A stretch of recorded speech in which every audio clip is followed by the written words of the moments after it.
Boa noite, pessoal.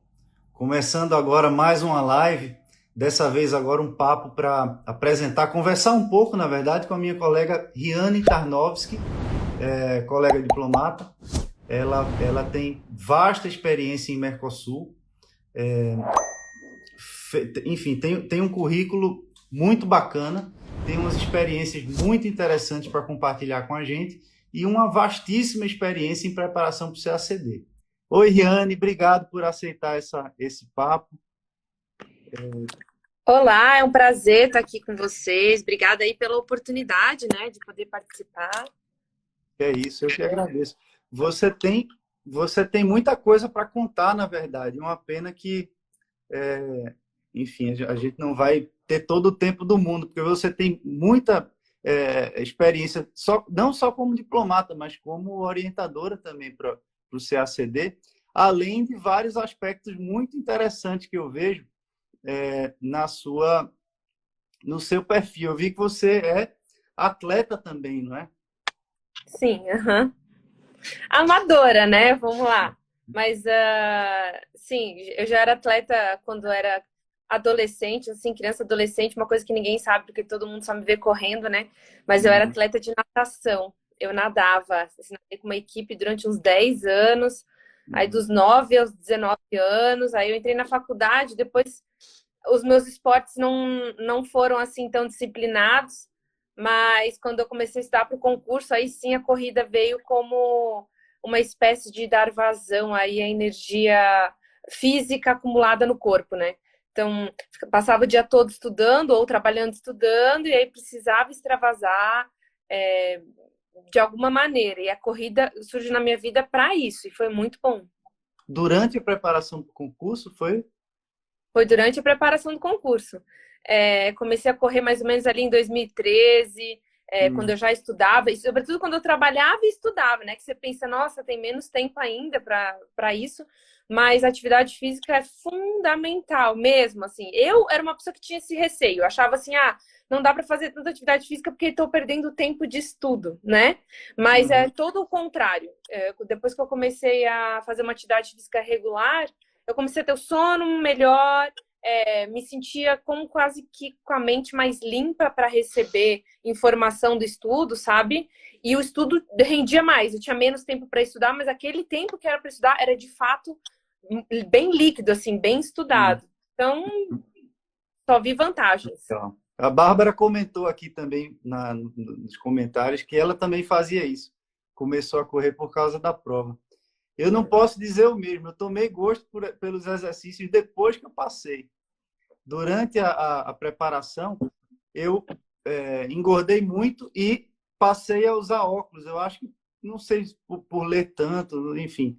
Eu não usava óculos até começar a estudar para esse concurso. Quando eu acabei, eu já estava usando esse negócio aqui. Então, queria O meu deixar um beijo. Mas esse negócio do óculos, o meu oftalmologista, né? Eu comecei a usar óculos também lá pelos 19, 20 anos só.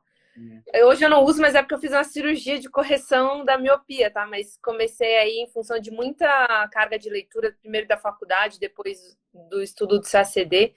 Só que quando eu estava para o CACD, o meu grau de miopia aumentou numa velocidade assim desproporcional, né? E aí eu Uhum. lembro que o meu oftalmologista perguntou: Você lê muito? E Exato. eu trabalhava 7 horas por dia lendo, basicamente, né, no Uhum. computador, porque eu trabalhava numa vara judicial e a vara já era, naquela época, 100% eletrônica. Então, Uhum. todos os processos eram no computador. E antes disso, eu ficava estudando 4 horas de manhã, mais 7 horas de trabalho e ainda de noite mais umas 2 horinhas.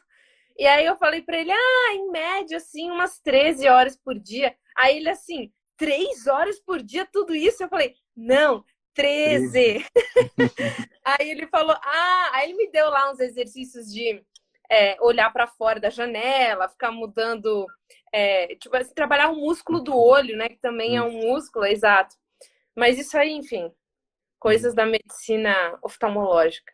Aproveitando o teu gancho, você trabalhou enquanto estudou, não é? Você era analista jurídico no Tribunal de Justiça de Santa Catarina, não é isso? Isso mesmo. Justamente nos 2 anos que antecederam sua aprovação, não é? E foram justos 2 anos que eu fui para a terceira fase, hein? É preciso lembrar que antes disso eu, de fato, fiquei só estudando mesmo. Depois que eu me formei na faculdade, eu fazia faculdade, estágio e um grupo de estudo lá na faculdade. Mas quando eu formei, eu fiquei só estudando por 1 ano e pouco, assim. Meus pais me auxiliaram nessa época. Obviamente, isso tudo foi conversado, dialogado em casa, né? Eu tinha que me virar. Assim, meus pais esperavam já que eu conseguisse me virar financeiramente depois de me formar. E eu ainda me recordo que quando eu conversei com os meus pais sobre isso, não tinha formado ainda, né? Eu falei, agora que eu sei que eu quero ser diplomata, que isso é certo na minha vida, eu não preciso fazer o exame da OAB, né? Tipo, eu não quero advogar. Eu estudava direito, né? E meu pai só me olhou e falou assim, olha, minha filha, o mínimo que se espera de alguém que se forme em direito é passar no exame da OAB. Daí eu falei, tá, fiz esse agrado. Eu pensei, tá bom, eles já estão me dando toda essa ajuda por um lado, vou então fazer a prova da OAB para passar e ter o tal do certificado aí, se algum dia vai que, né? Inclusive, recomendo isso para o pessoal formado em direito, faça o exame da OAB, se algum dia, por alguma razão, a vida te levar para outro caminho, você já tem isso, por que desperdiçar aqueles 5 anos que você acabou de estudar, né? O conteúdo está fresco na memória, faz a prova de uma vez. E aí eu fiz para que ele se sentisse assim, acomodado na vontade dele, e eles me bancaram. Então, 1 ano e meio eu fiquei só estudando, e nesse só estudando, teve concursos que surgiram na área. Um deles foi esse de analista jurídico para o Tribunal de Justiça de Santa Catarina. Eu fiz, mas eu estudava para o CACD nessa época. Não estudei direcionado para esse concurso, mas, de novo, eu também tampouco levei a faculdade com a barriga. Então, todo o conteúdo que eu havia estudado, obviamente, me auxiliou e foi isso que me fez passar nessa prova. E aí, quando eu assumi o cargo, tinha que trabalhar do meio-dia às 19 horas, né? Então, o horário do judiciário é um horário bem, bem bom, bem razoável para quem quer juntar com o estudo do concurso ou de qualquer outro concurso. E foi nessa época aí que eu finalmente passei até o final do CACD 2014, né? Passei nas fases todas, eu já trabalhava essa época, e depois em 2015. Quase como que foi nessa época que eu comecei a fazer cronogramas de estudo. Não existia mentoria na época, né? Então, assim, eu criei para mim mesma um método, né? De assim, olha, agora eu só tenho essas horas, eu só tenho esses dias, e esse é o meu sonho, eu quero continuar. Então, por um lado, foi muito bom eu conseguir trabalhar, porque me deu segurança financeira, segurança emocional, autonomia, não precisava mais pedir dinheiro para os meus pais para fazer cursinho ou para pagar professora, né? Sobretudo esses cursos que a gente mantém ao longo de toda a preparação, que é redação de inglês, línguas em geral, PI, todo ano, né? Tem que fazer curso para se atualizar. Então, foi muito bom, na verdade, foi muito bom. Eu comecei receosa, mas foi a melhor coisa que aconteceu. Posso fazer um elogio? Eu gosto muito dessa forma que você tem de enxergar as dificuldades, porque normalmente as pessoas ficam muito ressentidas do fato de terem que trabalhar e estudar ao mesmo tempo. E tendem a ver isso como uma coisa muito ruim, ou às vezes até que impossibilita a aprovação. É bacana você contar desse jeito e dizer que é uma coisa boa, porque as pessoas entendem que não é bem assim, não é? Às vezes, até eu também trabalhei muito enquanto estudava. E eu digo para as pessoas, eu acho até que isso me ajudou, porque eu me desligava um pouco daquele conteúdo do CACD, ia dar aula e passava, sei lá, metade do dia dando aula, brincava com os alunos, às vezes no intervalo das aulas ia jogar totó, né? Pé-bolinho, como alguns chamam, jogava lá totó. Então, dava uma arejada na cabeça também. Conversava com gente. Às vezes a gente fica socado dentro do quarto o dia inteiro, né? Eu acho que bate até uma deprê. Então, eu acho que me ajudou bastante o fato de ter trabalhado também enquanto estudava. E bacana seu depoimento nesse Olha, eu sou muito grata mesmo nesse aspecto. Eu trabalhei numa vara em que, no concurso, quando eu passei, outros 4 analistas foram lotados nessa mesma vara, e a galera era toda jovem e estava numa vibe toda concurseira também. E aí hoje eu posso falar, e eu sou muito feliz em dizer, que duas dessas minhas colegas, amigas, que também são formadas em Direito na UFSC, uma delas que o sonho dela era ser promotora no Ministério Público de Santa Catarina, o sonho da outra era ser procuradora do trabalho no Ministério Público do Trabalho, e o meu sonho era ser diplomata. E ainda tinha uma outra colega, Thaís, que o sonho dela era ser juíza. E todas passaram. Todas mulheres. Deixa eu levantar essa bandeira também, tá? Os homens também, que continuam estudando da vara, né? Nossos colegas, eles ainda não passaram no concurso deles, mas eu boto fé que vão passar. Mas são 4 mulheres que juntas, né? Todo mundo trabalhava, pegava junto. A gente tinha muita meta na vara. E justamente, eram aquelas 7 horas em que a gente trabalhava totalmente focado ali em direito. E a vara era o juizado especial da Fazenda Pública. Então, assim, não tinha muita matéria a ver com concurso, era realmente outra coisa. E foi muito legal ver o crescimento, cada uma foi passando cada ano, assim, foi indo na posse uma da outra, e aí hoje todas estão finalmente no cargo que cada uma almejava, né, na vida. Isso é muito bacana, assim. Você deu alguma desanimada? Oi? Você deu alguma desanimada no meio do caminho, enquanto se preparava? Dei sim. O meu primeiro e talvez único grande baque, assim, foi no CACD 2014, quando eu já trabalhava. E foi o ano em que eu fui até o final, né? Foi o primeiro ano que eu passei na primeira fase, mas eu tinha tanta... A minha sensação é que eu tinha tanto assim, tem muita bala na agulha, tô com muita ânsia, muito apetite de fazer essa prova. Já era o meu 3º ano prestando a prova e eu não passava na primeira fase, então eu já treinava redação em inglês, português, eu já treinava as questões de terceira fase há algum tempo e nunca pude pôr a prova, sabe? Então a minha vontade era isso, era que o examinador analisasse tudo aquilo que eu sabia que eu podia escrever. E em 2014, a sensação que eu tive é que tudo deu certo. Assim, caíram as questões que eu queria que caíssem, com poucas exceções, né? Muita coisa que eu vi no cursinho ou que os professores deram caíram na prova. Eu não sei, a sensação que eu tinha que tinha alguma coisa do universo conspirando ao meu favor, assim. E as coisas foram acontecendo e eu tava me sentindo muito bem. E de repente sai o resultado e eu não passei, sabe? Eu fiquei lá na posição... Vou até contar um caos para vocês. Fiquei na posição 40ª alguma coisa. Aí abriram os recursos. Eu tava com tanta gana. Eram 30 vagas. Eu tava com tanta gana que eu dizia assim... não eram 30 vagas, perdão. 2014 eram 18 vagas. 17 para ampla concorrência. 17. Eu tava em 40º qualquer coisa e eu falei... Não, mas... Eu cheguei até aqui, eu ainda posso conseguir. E eu comecei a fazer recurso de tudo, assim.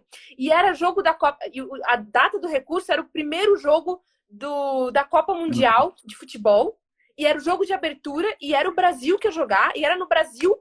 E eu nunca vi Florianópolis, eu morava em Floripa, tão vazia e deserta.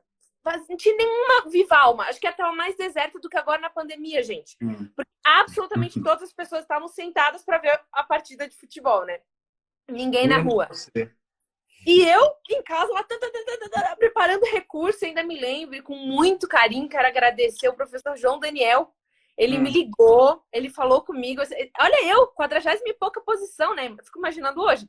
O cara devia estar recebendo ligação e pedido de ajuda de muito mais gente que tinha capacidade de passar, de fato. Ele me ligou e falou assim: olha, 3ª vez que tô tentando te ligar, só porque o meu número é 021, não é de uma prisão, não, hein? Ainda começou fazendo piada. E aí eu falei, nossa, professor, nem acredito que o professor está me ajudando, por favor, lê o meu recurso. Ele leu, ele me ajudou, ele me deu todo o apoio. Lá fui eu fiz os recursos com o maior carinho, eu praticamente não dormi naquelas horas de recurso que deu para fazer. Resultado, foi a pessoa que mais ganhou pontos com recursos de terceira fase. Da posição 40ª e tanto, eu fui para a 33ª, eu ganhei 16 colocações. 16. Caramba. Então, eu acho que eu nunca falei essa história aí abertamente. Fiquei em 33º lugar e só tinha 17 vagas, como vocês sabem. Mas eu ainda estava na esperança, até sair o resultado final. Quando saiu o resultado final, aí meu chão, assim, abriu. Eu respirei fundo e falei, mas meu Deus, eu fiz absolutamente tudo que eu podia fazer, assim. Eu realmente dei o meu melhor. Não faltou nada. Eu dei o meu melhor. E o meu melhor não foi o suficiente. Aí foi a primeira vez que eu pensei assim, será que eu não sou capaz? Tipo assim, porque eu dei o máximo da minha capacidade. Depois de passar o momento emocional, depois de passar um mês, que foi a primeira vez que eu me dei férias do estudo, eu me dei um mês de férias. Durante um mês eu falei, eu não quero ler, eu não quero ver nada sobre CACD. E eu fiquei um mês sem fazer nada, isso foi muito bom na época. Depois desse um mês eu falei, tá, daqui, quero ver as provas de volta. Vamos ver onde que eu não fui tão bem. Onde que eu tô achando que eu sou a última bolacha do pacote, enquanto eu não sou.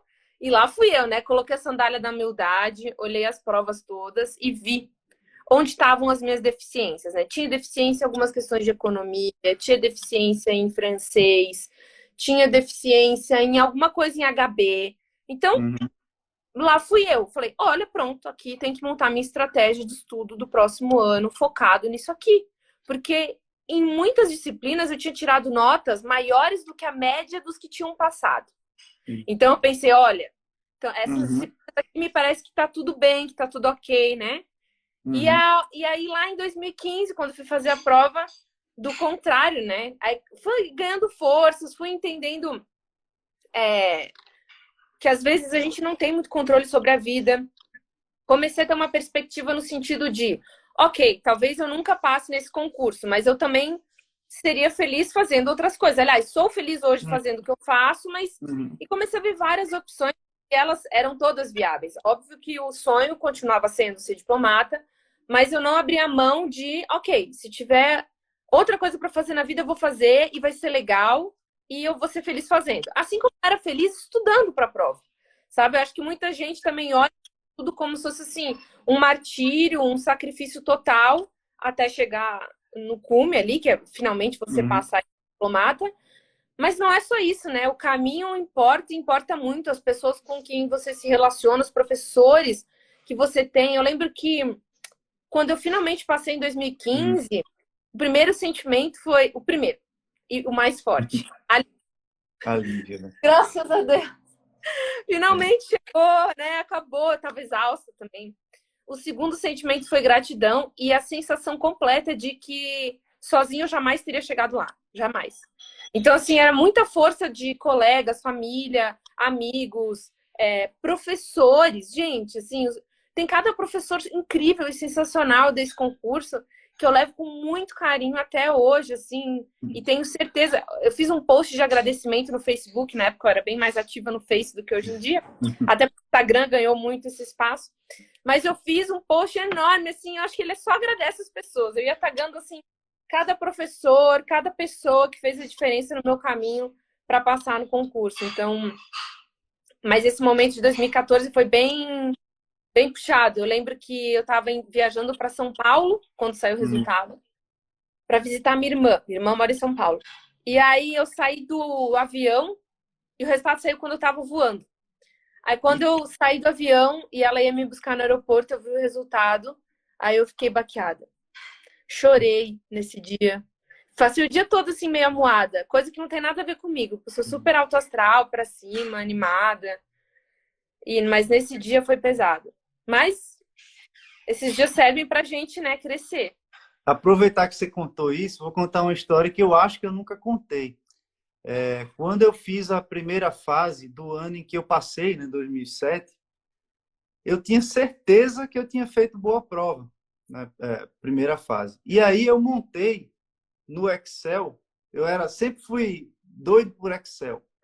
Aí montei uma planilhinha em que já montei uma espécie de folha de respostas minha, já coloquei os resultados e eu ia só colocar o resultado do gabarito para eu ver a pontuação, né, o gabarito lá correto. E aí, na época, no Orkut, tinha uma comunidade chamada Coisas da Diplomacia. Não é da sua época, não, é muito antes.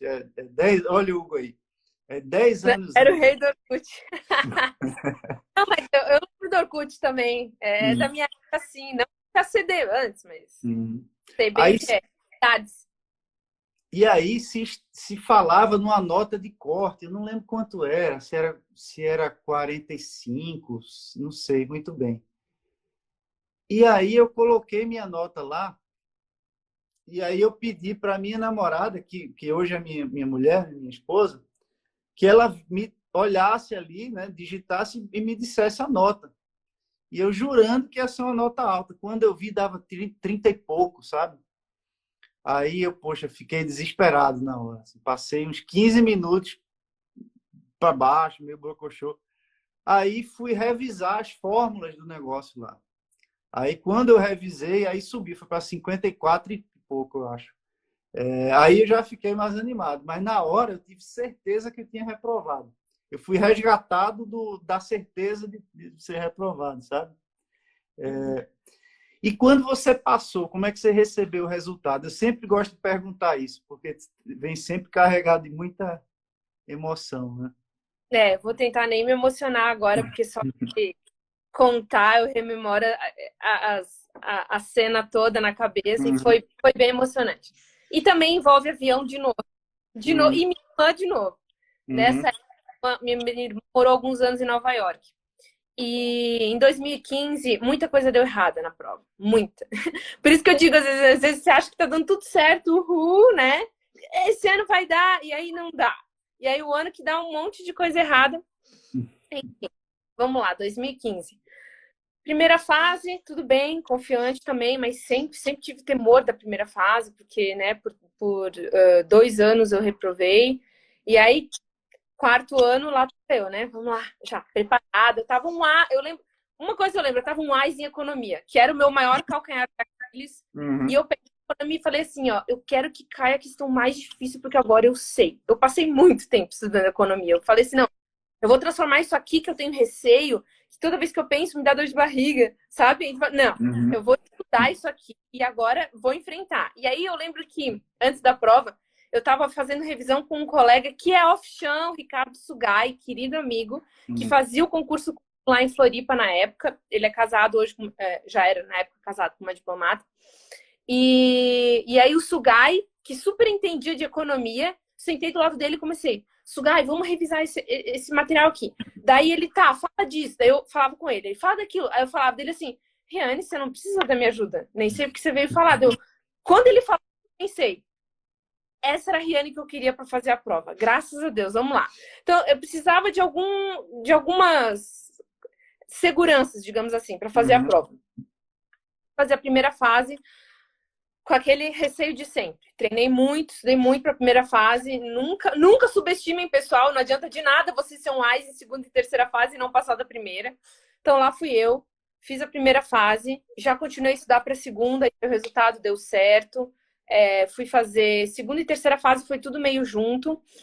E foram 2 finais de semana em que a gente tinha prova direto, assim. E aí, beleza. Fui fazer as provas. Prova de língua portuguesa, ok. Prova de língua inglesa, já me senti baqueada no inglês. Depois, quando fui fazer as questões de direito, o que mais me pegou foi a prova de... O que mais me pegou foi a prova de direito e de PI. Aí, beleza. Fui fazer a prova de PI. A direito foi por último, mas na prova de PI, o que aconteceu? A gente tem, como em todas as provas, 4 questões, praticamente 1 hora para responder cada questão. Última questão da prova de PI era para tratar de relações sino-japonesas e como que as relações sino-japonesas fortalecem o sistema multilateral. Tá. Quando eu comecei aquele sino-japonesa, tá, é para falar de relações Brasil-Japão. E aí lá comecei, fiz meu brainstorm de relações Brasil-Japão, tudo direitinho, 5, 8 minutos de brainstorm. Essa já era a 4ª questão da prova de PI, que era uma prova da tarde, então já era a 8ª hora líquida de prova, só para ter um pouco de noção da como a gente estava sentindo nesse momento. E aí, como fiz meu brainstorm, comecei a responder a questão, fiz a introdução, um tipo de argumentação, meu primeiro parágrafo de argumentação já na linha 12. Quando alguma coisa, e aí eu digo, se você acredita no universo, em Deus, em energia superior, qualquer coisa do gênero, entendeu? Foi essa coisa do gênero que me deu um estalido e falou assim, relê o enunciado, relê. Tipo assim, por quê? Eu já tinha feito o brainstorm, já estava escrevendo a questão e alguma coisa na minha mente veio, relê o enunciado. Quando eu reli e li aquela palavra, relações sino-japonesas, que inclusive eu havia circulado, tá? Tá lá no meu caderno de prova, eu circulei e já estava circulado. E eu vi, peraí, mas sino-japonesa não é Brasil, Japão? todo mundo vai para a prova esperando o quê? Relações Brasil algum país, porque é edital, hein? Relações Brasil-Rússia, Brasil-China, Brasil-Estados Unidos. E aí, quando eu li, eu comecei a ter um ataque comigo mesmo. Falei, pera, não, eu li errado, vou ler de novo. Aí eu olhei para a prova e li, não, sino-japonesa. E eu falei, e eu aqui escrevendo Brasil-Japão. Aí eu falei, deixa eu ler o que eu escrevi para ver se dá para reaproveitar alguma coisa. Li aquelas 12 linhas, dá para reaproveitar nada. E o edital diz que quando você quer né, e escrever em cima, tem que ser linha por linha. Palavra por palavra. Você tem que fazer um risco reto da palavra. Aí nisso, aquela fiscal TESP ali na frente retira um adesivinho e fala, faltam 45 minutos para terminar a prova. Deu assim, né? Então, ela tira que tudo isso acontecendo no mesmo momento, tá, pessoal? Aí eu falei, ai meu Deus, não dá tempo de riscar palavra por palavra. Aí eu pensei, vou rachurar. Peguei a caneta e fiz assim, pá, pá, pá, pá. Falei, não dá tempo de fazer brainstorm. Aí eu olhei, relações China-Japão, da onde que relação China-Japão fortalece o sistema multilateral, né? Eu queria chorar. Eu falei, não, se o enunciado tá dizendo que fortalece, é porque fortalece, pense em alguma coisa, e lá fui eu. Sentei e comecei assim, não foi nada de Chico Xavier, de psicografia não, pessoal. Foi o que eu tinha estudado de fato e tudo que eu sabia de relação China-Japão, comecei a colocar ali de forma relativamente desordenada. Minha nota nessa questão não foi muito boa. Talvez ela até esteja lá no guia, no guia da minha turma, lá como das piores respostas. Eu não sei se tá, mas pode ser que esteja, tá? E aí, fiz o que deu, escrevi até o final, assim, quase que na última linha já tava o último adesivo lá sendo retirado. Terminei a questão e entreguei. Isso, obviamente, me deixou me sentindo o quê? Não muito feliz, achando que eu ia passar no concurso da CD 2015. Mas pelo menos eu pensei, bom, vamos ver, né? Já me sentindo, eu não imaginei nessa altura que outras pessoas teriam passado pela mesma coisa que eu passei. E vou dar só um spoiler para vocês, tá? Um spoiler, eu tô lá na prova de 2015. Mas da minha turma de 2015, dos 30, eu sei que pelo menos 3 erraram, tá? Eu, Alexandre Dib, Ana Flávia Bonzanini, meus queridos amigos e colegas de turma, nós 3 erramos esse item nesse ponto. Um outro colega também, Rodrigo Bertolli, que acabou passando na turma no concurso do ano seguinte, 2016, também errou e não se deu conta durante a prova. Ele só percebeu, sabe quando você sai da prova e aí o pessoal conversa assim, nossa, que difícil aquela questão. Aí alguém falou para ele assim, China-Japão. Aí ele, China-Japão? É uma questão de Japão, a questão era Brasil-Japão. Gente, eu acho até, se tem alguém assistindo aí que é da área da psicologia, por favor, faça um estudo, uma análise do porquê diabos tantos candidatos leram, né? Todo mundo sabe ler, todo mundo é inteligente, a galera boa que faz a prova. Por que tanta gente leu Brasil-Japão sendo que estava escrito, né, sino-japonesa? Não sei, só sei que essa foi uma questão que deu errado. Me desestabilizei na prova de direito, não me recordo se foi no dia seguinte ou não. Lá fui eu. A Riane, né, que no dia da prova de direito não estava calçando a sandália da humildade. A Riane que foi com a meta pensando assim, eu vim para tirar 100 de 100. Juro, foi bem assim, tá? Direito é a minha área, eu adoro direito, eu, né, gosto muito de direito internacional também. Estudei muito, tô preparada, manda que eu vou matar no peito. Eu cheguei assim para a prova de direito. E eu tenho uma coisa... bom também. Você não acha que é bom, às vezes, também se alimentar um pouco dessa segurança, dessa confiança? Eu acho que sim, pode ser. Nunca, assim, vou dizer o lado bom e o lado ruim do que aconteceu na prova comigo ao ter essa segurança, né? Assim, se você tem essa segurança, mas você consegue driblar a dificuldade no momento que ela chega no meio da prova, beleza, né? Eu vou explicar como que eu tentei driblar, tendo essa segurança toda, chegando na prova e dando de cara com a primeira questão. Cheguei, né, feliz, contente, prova de direito, até mais tranquila. E eu tenho uma coisa comigo mesma, sabendo que eu sou ansiosa, eu tenho uma técnica na hora da prova de terceira fase, que é jamais vou ler todas as questões. Para que trabalhar contra a minha pessoa? Eu vou ler o enunciado, tipo, você recebe o caderno de prova, né? Eu leio o enunciado e faço aquela questão. Eu vou ter que fazer todas as questões, não vou? Vou, tá? Então, leio o enunciado só da questão que eu vou fazer, resolvo a questão e vou para a próxima. Inclusive, vou nessa ordem, da primeira, segunda, terceira e quarta, porque eu vou ter que fazer todas. O que eu pensava comigo mesma? Se eu ler as outras questões, ficar apreensiva com algum tema ou muito feliz com algum tema, isso pode atrapalhar meu raciocínio na resposta da questão que o meu foco deve estar 100% naquela questão e não pensando nas outras questões da prova. Cada questão merece o seu foco 100%. Então, essa era a minha opinião. Uhum. Todas as provas assim, inclusive na de direito. Só que daí eu cheguei na questão de direito, a primeira questão cobrava algo sobre um princípio de direito que eu nunca ouvi falar. Nunca ouvi falar. Dizia o nome em latim do princípio. E dizia assim, tendo em vista o princípio, né? Discorra sobre a dicotomia entre direito público e direito privado. Aí eu falei, tá, é uma questão muito mais teórica de direito interno, né? Quando a gente estuda. Falei, cara, mas eu não é o tipo de questão que eu sei como a prova de direito, que falta linha para mim, que eu vou ter que escrever muita coisa, que, né, queria escrever tanto, tem que organizar as ideias. Que ideias? Eu nem sabia o que falar sobre aquele princípio. Aí eu pensei, o que eu vou fazer danada dessa prova? Mas eu tinha que tirar 100 de... Aí o pensamento que eu comecei a ter. Mas essa era a prova que eu tinha que tirar 100 de 100. Na época, meu professor de Direito Internacional Público era o nosso colega Pedro Sloboda, que também é diplomata, hoje é professor de DIP. E eu sabia que ele fazia CACD, ou seja, ele era meu concorrente. E eu pensava assim, gente, o Pedro Sloboda, que é mais do direito, ele vai tirar 30 de 30 nessa questão, vai rir, assim, com essa questão nas costas, e ele vai passar e eu não. E eu pensei, olha só como eu tava me sabotando. Tipo, eu tava pensando tudo isso na hora da prova, que não tem nada a ver. Aí eu pensei, eu tô tendo pensamentos errados. Eu vou no banheiro agora. Era o início da prova, gente. Acabar de entrar na sala. Eu vou no banheiro, eu vou lavar a cara. Eu vou voltar aqui. Eu não vou fazer essa questão agora, porque eu estou desestruturada. Eu vou partir para a questão número 2, mas eu não vou para 3 e para 4, porque essa não pode ser a última questão da prova. Eu vou fazer a questão 2, vou saber fazer a questão 2, que eu nem sabia qual que era, porque eu não li, tá? Eu vou fazer a questão 2, eu vou retornar para 1, e depois vou fazer a 3 e a 4, e é isso que dá para fazer. Fui no banheiro, lavei a cara, respirei fundo, falei, enfrenta, é isso aí, não tem outra opção. Fui lá, a questão 2 era sobre refugiados, sabia tudo. Professor, na época, o Bistronsky, que é outro professor de DIP muito bom, tinha dado uma questão inteira só sobre aquele tema. Eu falei, sei tudo disso aqui.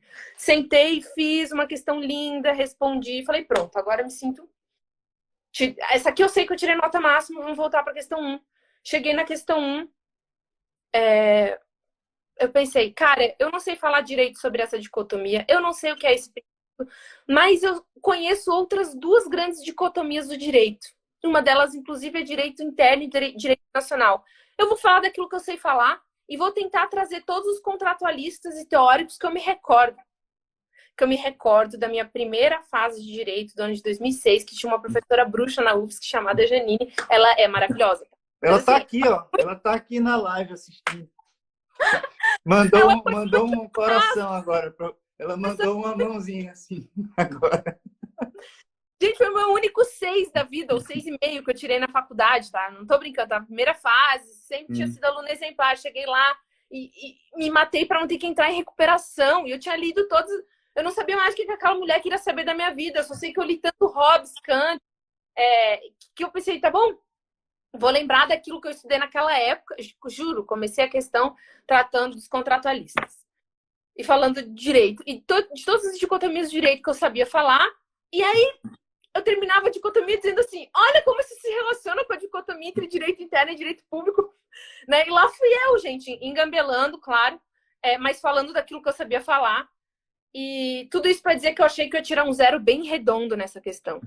Eu fiz a questão 3, sabia bem, a questão 4 sabia bem, mas eu terminei a prova e de tarde tinha francês e espanhol, tá? Eu terminei a prova, eu e os meus colegas, nós éramos só 3 pessoas fazendo a prova de terceira fase em Floripa.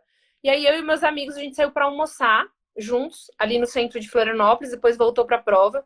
E eu tava tão mal, e um amigo meu disse assim, Riane, para, a prova já passou. Tu não tem que pensar nisso, agora tu tem que pensar em francês e espanhol. E depois deu. Então, deixa isso para trás. Mas essa altura eu pensava assim, acabou 2015. Eu tirei 0 naquela questão de direito. Eu sabia o que era, ferrou. um ano estudando, mas beleza. Fui para a prova de francês e espanhol, fiz tudo que eu podia, conseguia fazer. Aí quando eu cheguei em casa, quem estava em casa me esperando de surpresa, minha mãe. Aí quando eu vi a minha mãe, eu caí no choro. Eu tava tão exausta e cansada, e eu falei, prova de direito, eu tinha que tirar 100, vou tirar 0 numa questão. Ela assim, Anne, esquece, vamos pedir uma pizza. Aí o meu irmão tava em casa também, eu morava com o meu irmão na época, daí foi eu, meu irmão, minha mãe, pra uma pizzaria comer. Mas eu tava toda assim, ó, emburrada, jururu. Comi pizza com eles, aí voltei pra casa, fiz os recursos e tal. Aliás, já pulei lá pros recursos. Aí eu achava que eu não tinha passado, não. Podia ter alguma chance, ficar ali perto, mas... Mas todo mundo termina tendo algumas questões ruins, né? Assim, eu acho que todo mundo que passa sempre teve uma questão, 2, 3, às vezes, até na terceira fase inteira, né? Mas eu tava com a impressão de que o nível tava tão acirrado das pessoas que o que aconteceu? Nas questões que eu fui muito bem, eu achei que eu não tinha ido tão bem, né? E aí, mais essas questões que não é que eu achava que tinha ido bem ou meio mal, eu sabia que eu tinha ido mal, sabe? Então, tipo assim, eu tava esperando 10 nessas questões.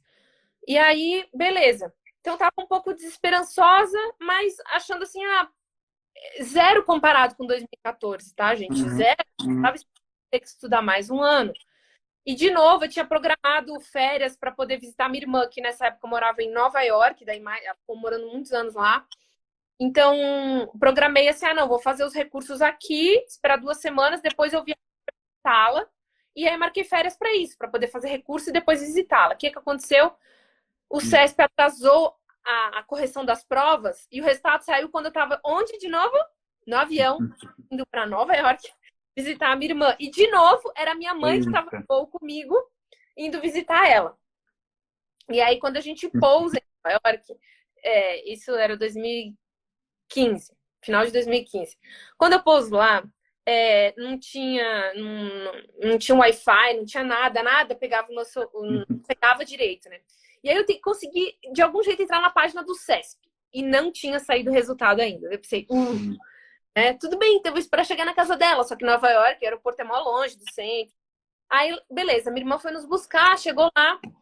Ela falou, e aí, seu resultado? Eu falei, ainda não. Eu tô ansiosa também, mas, gente, eu acho que não vai dar.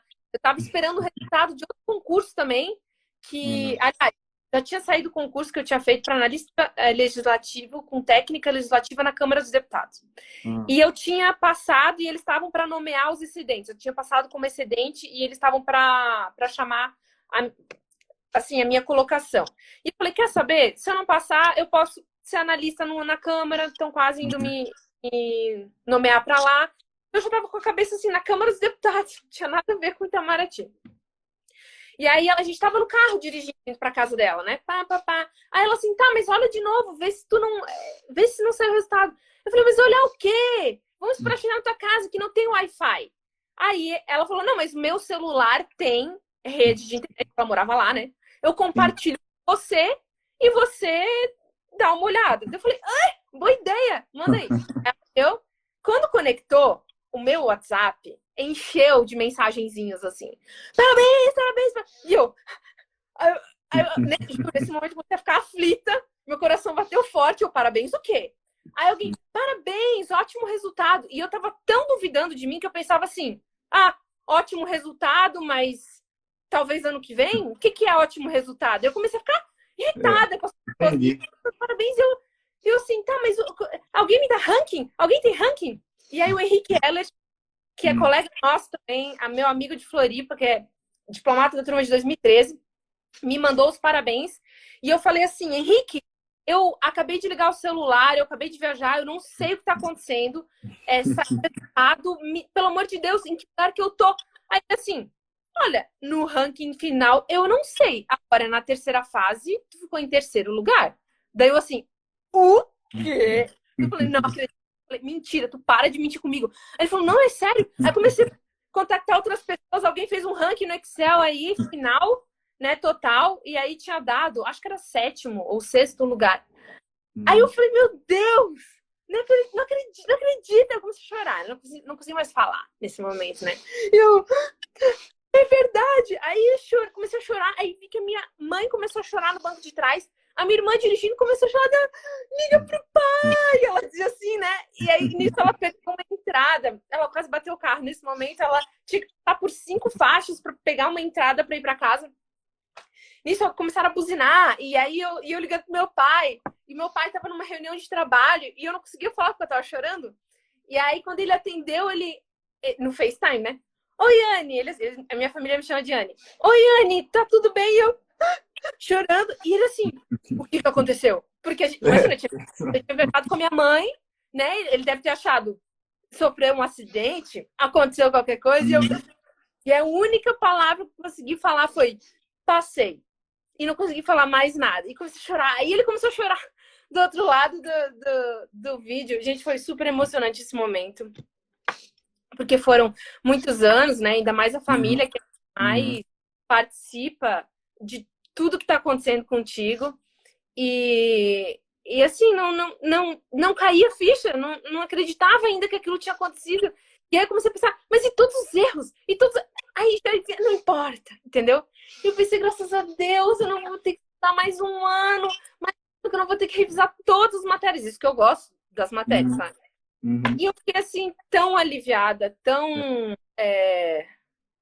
Saiu um peso enorme, assim. Eu tava nas nuvens. Sinceramente, eu não sei explicar de outra maneira. Foi incrível, foi muito bom. Essa história do alívio, poxa, eu me lembro muito bem, até hoje, quando eu lembro também do momento da aprovação, eu também soube por mensagem. Eu estava dando aula e recebi um SMS do Maurício Costa, colega nosso, de 2007 também, da minha turma. E mandou a mensagem, estava no meio da aula, estava dando aula, esperando aquele resultado, e ele estava no Rio Branco esperando o resultado sair. Caraca. Mandou. Quando eu li, eu queria muito esse negócio. Assim. Era a minha meta profissional da vida, era o que eu queria realmente. É um concurso que, para quase todo mundo, é quando você fala, olha, cheguei onde eu queria profissionalmente, né? Tô com aquela coisa, tô com a vida ganha no sentido, cheguei onde eu queria chegar. Agora né? Porque realmente é um projeto complexo, longo, né? Muita gente desiste e exige tudo isso que você falou, muita garra, muita capacidade de avaliar onde você errou no percurso, né? E aí corrigir e sempre aguentar essa queda, levantar e corrigir aquilo que você errou, tentar de novo, né? Até conseguir. E é isso, no fim das contas, que faz a gente ser aprovado, né? Eu acho que eu não desisti. E é claro que eu não estudava sozinha, eu tinha um grupo de estudos também, de alguns amigos, e alguns deles estavam na terceira fase. E um deles, que é o Rafael França, que agora é da turma de 2018 ou 17, 18, eu acho. O Rafa estudava comigo na época. O Rafa era um AIS desde sempre. Esse menino, assim, Jesus. Ele sempre passou da primeira fase para as últimas. O Rafael era o tipo de pessoa... Bom, você sabe o quanto a pessoa sabe quando você é amigo de grupo de estudo. O Rafa morava em São Paulo e eu em Floripa, mas a gente tinha um grupo de estudo, a gente falava todos os dias, trocava material, estudava. E o Rafael, ele estava muito preparado já. Mas muito preparado. Então, quando saiu o resultado, eu tinha certeza que o Rafael tinha passado na minha cabeça, né? Mas eu não sabia se eu passaria. E quando saiu o resultado, eu passei e ele não. Mas ele foi o primeiro colocado de fora da ampla concorrência. Acho que tinham 22 vagas na ampla concorrência no meu concurso. Ele ficou em 23º. Quando eu vi aquilo, eu falei, não, recurso. É só um lugar de entrar. Eu falei, Rafael, a gente vai fazer recurso. E aí a minha mãe ficou passeando em Nova York com a minha irmã e eu fiquei aqueles 2 dias trancadas na casa dela, metade do tempo ou até menos, fazendo recurso para mim. Mas eu tinha a sensação de que o Rafael precisava de mais ajuda. Então eu fiquei fazendo recurso junto com ele, para ele, revisando os recursos dele. Eu preparei alguns recursos para ele também. Eu falei, Rafa, cara, te quero na turma comigo. Tipo assim, né? A gente é muito amigo, até hoje a gente é amigo. Inclusive, convidei ele a padrinho do meu casamento. Falei, Rafa, precisa passar. E aí, fiquei lá, trancado um tempão, conversei com ele, a gente se ligava. E, infelizmente, bem infelizmente, ele não entrou na 2015. Ele ganhou pontos, sim, com os recursos, mas não entrou. Depois ele acabou passando. No ano seguinte ele não passou. Também, o Rafael batia na trave. Mas tinha certeza que um ano ele ia passar, porque ele estava sempre muito ali, muito perto, muito próximo, e não deu outra, né? Quando ele pensou em ir, tá? Uma outra história de vida com o Rafael. Uma live para ele contar, porque ele tem muita história. E aí, em 2017, eu acho, ou 2016, teve um ano que ele desistiu e ele me ligou e conversou. Eu desisti.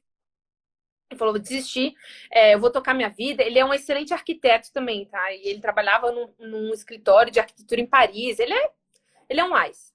E aí eu falei, beleza, eu te apoio, porque eu te entendo. Eu sei exatamente o que tu tá passando.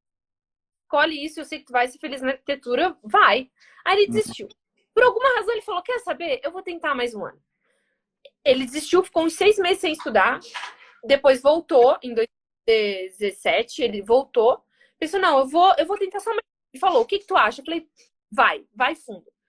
Quando eu tava na Argentina, em 2018, e foi muito emocionante também, eu saí da aula do ICEN, que é a Academia Diplomática Argentina, e tava Vamos caminhando... falar disso já, tá aqui no roteiro, hein? Isso é super interessante. No CACD, eu tô aqui contando história.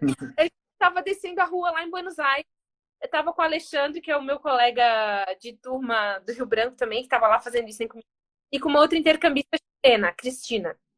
A gente foi almoçar num café. E quando a gente sentou no café para almoçar, o meu celular tocou e era o Rafael. Quando eu olho, eu falei, passou. Aí pra ele estar me ligando, e eu sabia que estava na época de sair o resultado do concurso, eu atendi o telefone e eu falei, Rafa? Aí ele assim, passei! Aí eu comecei a chorar, assim, parecia uma criança. Aí as pessoas começaram assim, o que foi? Tua irmã tá grávida? Não sei o que. A Cristina e o Alexandre me perguntando, né, em espanhol lá. E eu assim, chorando. Não acredito, parabéns, meu Deus do céu, aleluia. Né? Eu fico muito feliz também que ele passou aí. Que bom que eu tô só contando boas histórias, né? É isso. Mas isso. foi muito sacrifício, tá, gente? Até eu chorei tanto porque eu sei o quão duro foi, especialmente para ele, que acabou passando, demorando mais anos para passar, mas que finalmente deu certo. Esses momentos aí foram bem emocionantes.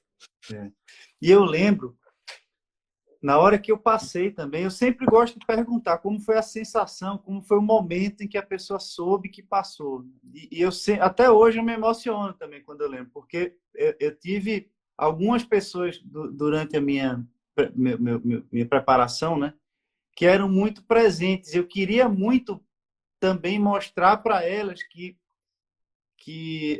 eu conseguia, né, que eu ia passar. Um deles é meu avô, que sempre me dizia, poxa, você tem tanto potencial, vá fazer o concurso que você queria. Você sempre, né, desde mais novo, um pouco você falava em ser diplomata, por que você não para tudo que você está fazendo e vai estudar para esse negócio? Né? Olha, você está aí com 25 anos, você não tem um carro, você está namorando aí há um tempão, não tem condições de casar, você não pode nem casar, pô. Já tem 25 anos, eu da sua idade já tinha um monte de filho. E você não pode porque não tem condições financeiras. E aí você vai aceitar ficar o resto da sua vida sem realizar o seu potencial, né? E aí foi quando eu tive um choque de realidade nesse momento. Foi acho que foi a primeira crise existencial que eu disse, não é possível.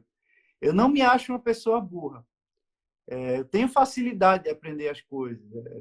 Tenho interesse nas coisas. Então, poxa, eu não posso permitir que nessa vida aqui eu não cumpra um objetivo profissional. Seria muito frustrante.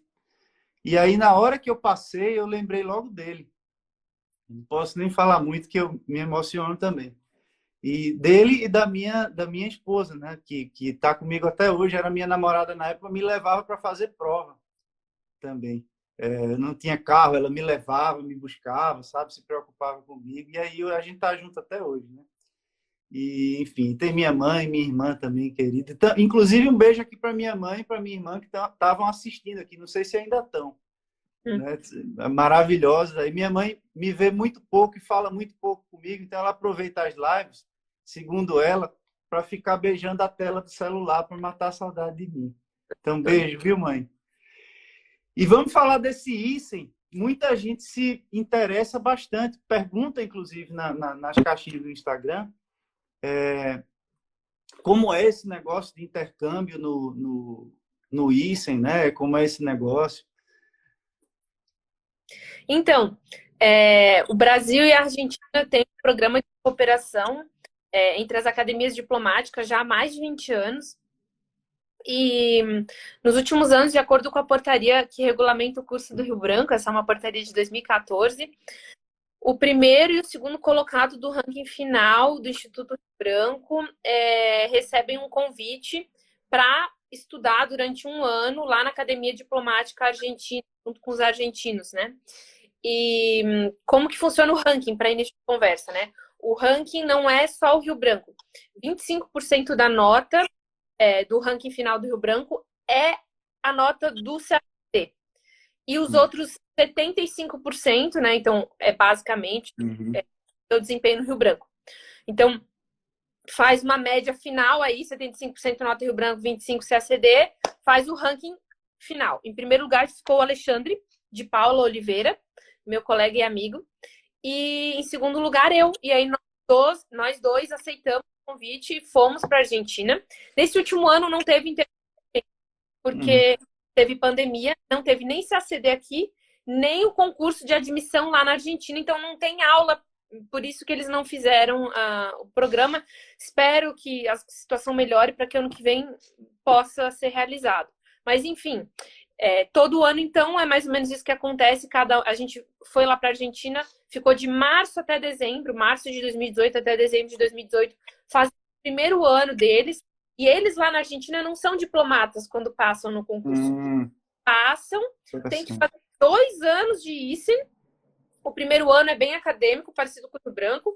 E o segundo ano é bem mesclado entre estágio nas áreas da chancelaria deles e um pouco de aula também. E aí, ao cabo dos 2 anos, eles têm uma cerimônia de formatura lá na Casa Rosada. E quando eles se formam, é que eles tomam posse como diplomatas, de fato.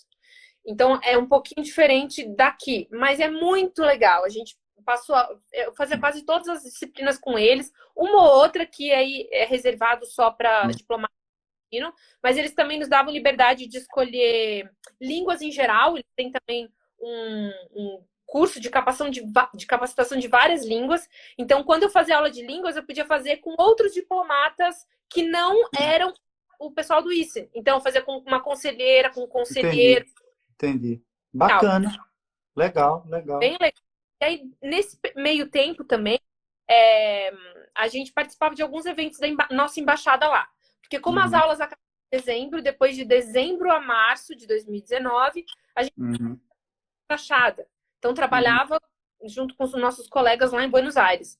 Foi muito bacana, assim, esse período, essa experiência, assim, nossa, foi incrível. Então, é bem bacana, assim, se puderem, se tiverem oportunidade.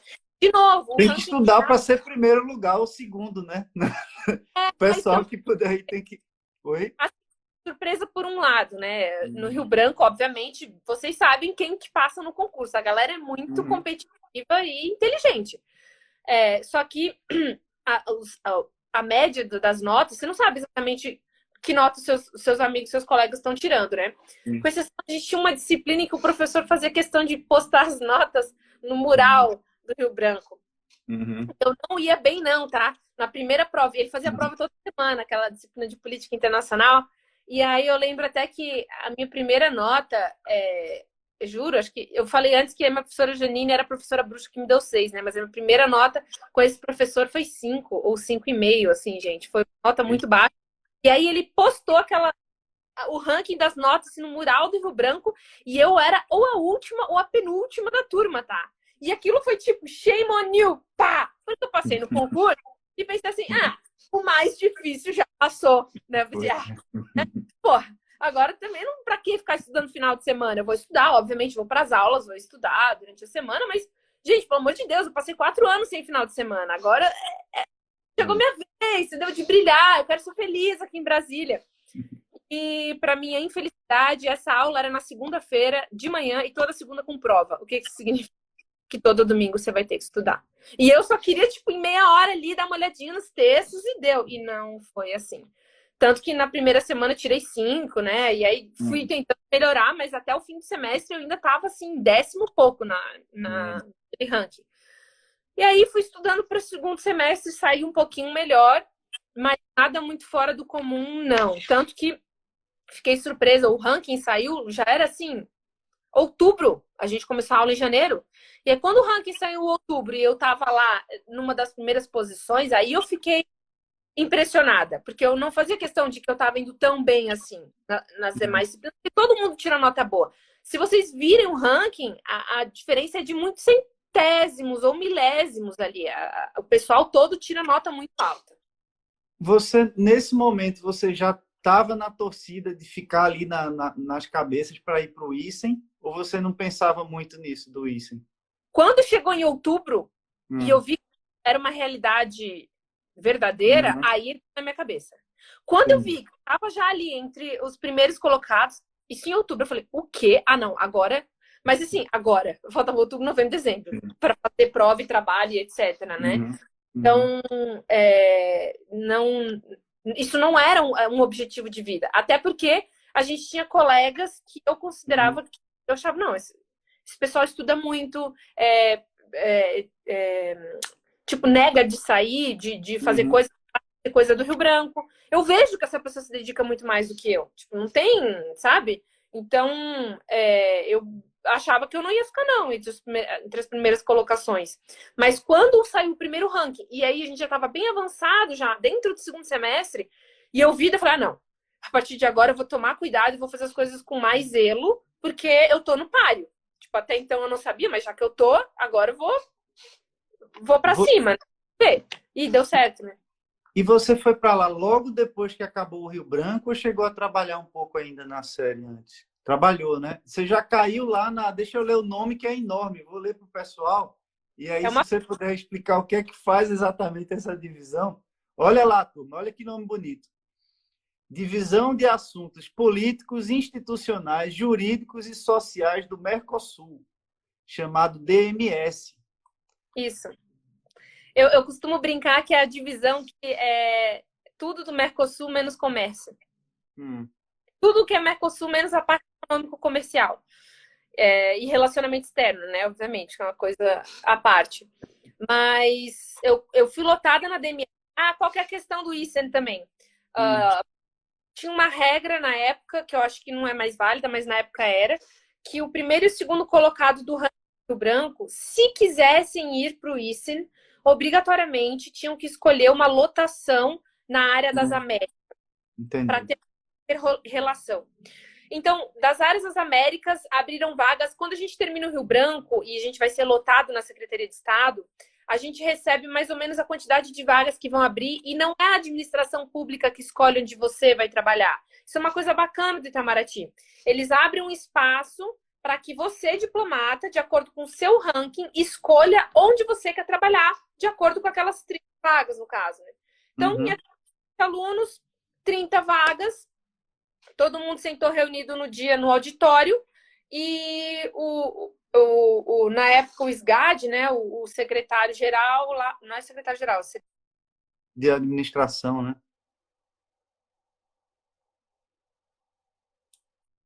Alexandre, onde você quer trabalhar? E das áreas das Américas, a que mais interessava, tanto para mim quanto para a Alê, era Mercosul, porque ia abrir uma vaga na divisão de Mercosul econômica e uma vaga na divisão do Mercosul não econômico, que é esse nome grande, DMS. E de cara, Alexandre e eu fomos, obviamente, antes conversar com o diretor de departamento, que à época era o embaixador Otávio Brandelli, na época ele era ministro, né? Hoje ele é atual secretário-geral. E aí a gente chegou, ainda me lembro que foi muito legal, a gente chegou lá e falou assim, olha, a gente veio visitar o departamento, a gente está interessado em ser lotado aqui, a gente gostaria, né, de saber como que é o trabalho aqui no departamento, nas divisões.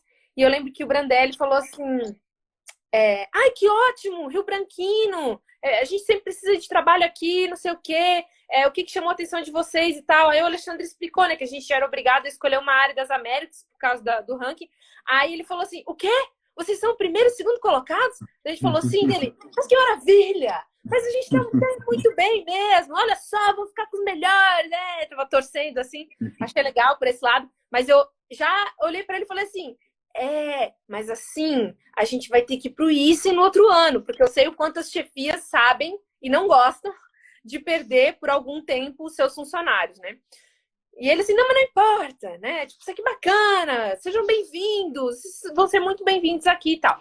Depois de conhecer o trabalho das divisões, o Alexandre olhou para mim e falou assim, qual divisão você prefere? Eu falei, eu gostei mais da DMS. E ele assim, eu gostei mais da DMC. Aí pronto. Né? Ele foi pro Mercosul comercial e eu fui pro outro Mercosul. E assim foi, no dia da escolha. A gente nem pensou muito em outras oportunidades, porque a gente estava adstrito a essa, digamos assim, a escolha só da SAMI, né, da atual Secretaria das Américas, por causa dessa questão do ICEN. Faz sentido. Você trabalhou com o Hélio Silva, não foi? Sim, o Hélio na época era subchefe da divisão de Mercosul comercial. Muito bacana também, bem nesse período aí de 2017, quando a gente foi lotado. Então, de março de 17 até março de 18, eu trabalhei na divisão. Foi um ano de trabalho ali. E aí, em março, começaram as aulas no ICEN, a gente pegou o avião, foi para a Argentina, ficou lá um ano.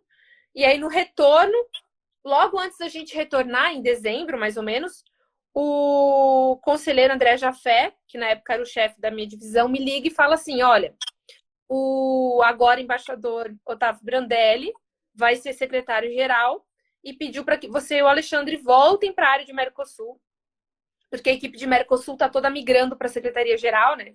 E a gente precisa de gente com memória do trabalho aqui na divisão, então podemos contar com vocês? A gente falou, pode, claro, contem conosco. E aí a gente voltou da Argentina, eu voltei para a DMS e o Ale voltou para a DMC. E aí continuo trabalhando com o Mercosul até hoje. Bacana. Inclusive, pessoal, se vocês não viram ainda, a Riane gravou uma aula junto com o Léo Bento e com o Jonatas, falando sobre os 30 anos do Mercosul. Eu vi vários comentários sobre a live, né, que uma aula, na verdade. Algumas pessoas consideram uma aula de referência para o estudo de Mercosul. Tem gente que disse, olha, eu salvei esse link para quando eu precisar revisar alguma coisa de Mercosul, eu voltar a assistir essa aula. Então, está lá no YouTube do Grupo Bique, a live 30 anos de Mercosul, que foi a Riane, uma das maiores especialistas, né, em Mercosul do Itamaraty, ajudou a construir essa aula. Nem me considero especialista não, gente, mas depois de você trabalhar aí alguns anos com os temas, eles acabam, né, se tornando familiares e você acaba criando carinho também. Você quer que o Mercosul vá para frente. É impossível você não trabalhar com o Mercosul e não captar, assim, o grau de integração que a gente realmente tem com os nossos vizinhos, todos os benefícios que a gente tem e que eu ainda acho que é uma falha nossa da mídia de saber comunicar para o cidadão dos estados partes todos tudo o que a gente tem direito em fazendo parte do bloco do Mercosul, né? Aliás, no dia 26 de março agora, que é daqui a 6 dias, o Mercosul completa 30 anos e vai ser lançado o Estatuto da Cidadania do Mercosul, que é também uma tentativa de deixar a informação mais amigável para todo mundo sobre quais são os nossos direitos como cidadão de um Estado parte Mercosul. Fiquem de olho aí.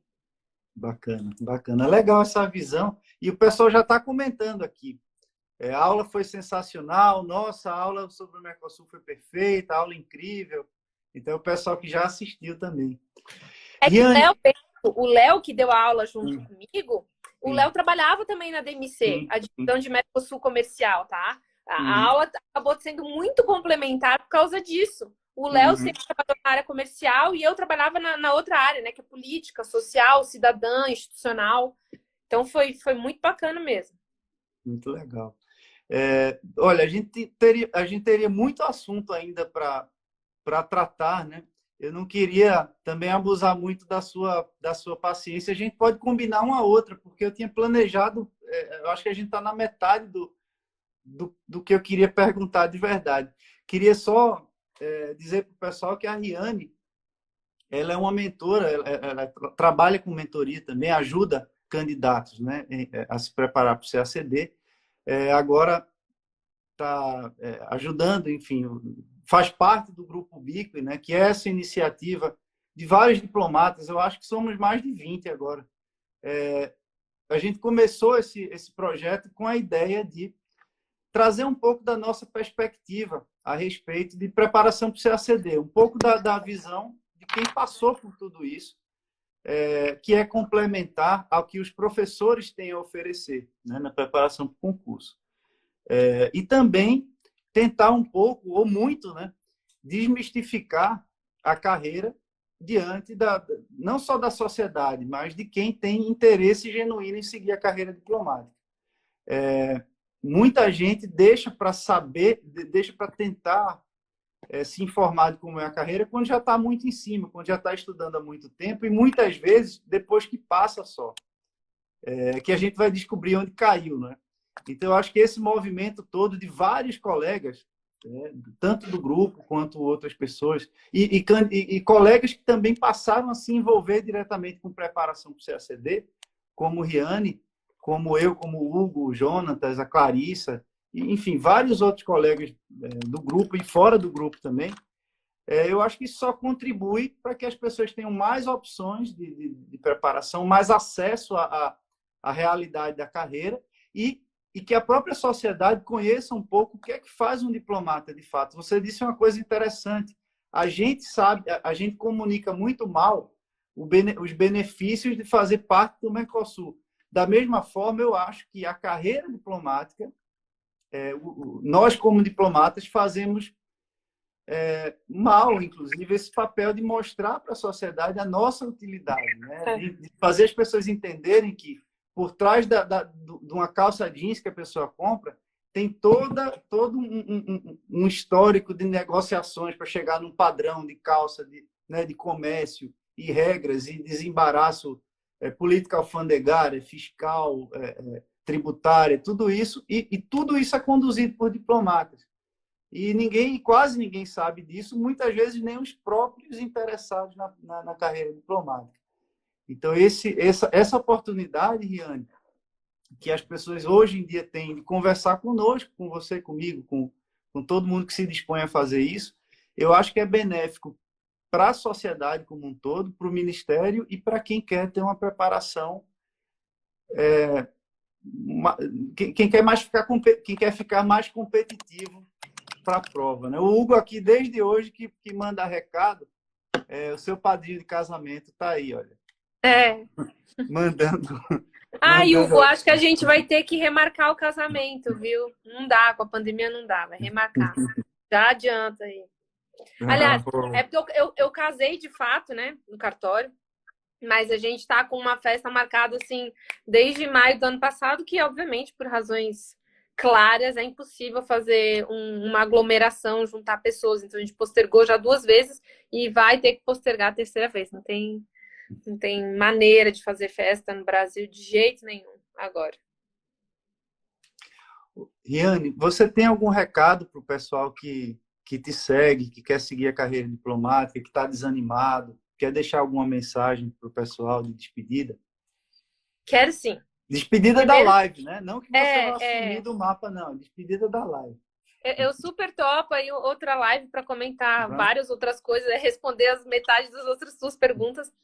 Mas um recado final aí para o pessoal que está estudando para o CACD. Gente, sintam-se muito gratos pelo fato de que o CACD é um concurso anual, tá? Ele ocorre todo ano. É difícil para o pessoal que tenta uma carreira, que sonha com uma carreira, cujo concurso não é tão frequente quanto o nosso. O nosso, a gente sabe, tem a regularidade e tradição de ser anual, por uma questão excepcionalíssima. A gente não teve ano passado, mas acredito que todos vocês, todos nós compreendemos e entendemos a razão pela qual a prova ainda não foi realizada. E agradeço também que a gente tem sim edital esse ano, que a postergação de agora foi uma postergação com data também, né? Esperemos que até lá a situação esteja um pouco melhor para pelo menos poder fazer a prova aqui no Brasil. E para conteúdos bacanas, gente, o Grupo Bico aí nasceu como uma ideia super bacana. Marcílio, quero até te parabenizar o fato de ter bastante diplomata trabalhando e comunicando o nosso trabalho, né, para o público em geral, não só para os CACDistas. Eu acho isso sensacional. Então, pessoal, no Instagram e no YouTube também do Grupo Bico, e tem muita coisa legal. Alguém perguntou, disse que perdeu a aula de Mercosul. Tá lá no YouTube do Grupo Bico, e dá para acessar ainda, tá? E assistir.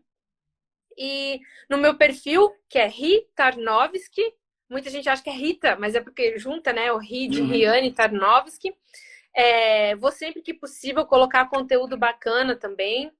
E é isso, pessoal. Sigam firmes e fortes, confiem nos professores de vocês, porque o pessoal, esses professores em geral do CACD são professores feras, pessoal que trabalha com muito compromisso, comprometimento, que é muito apaixonado por aquilo que faz.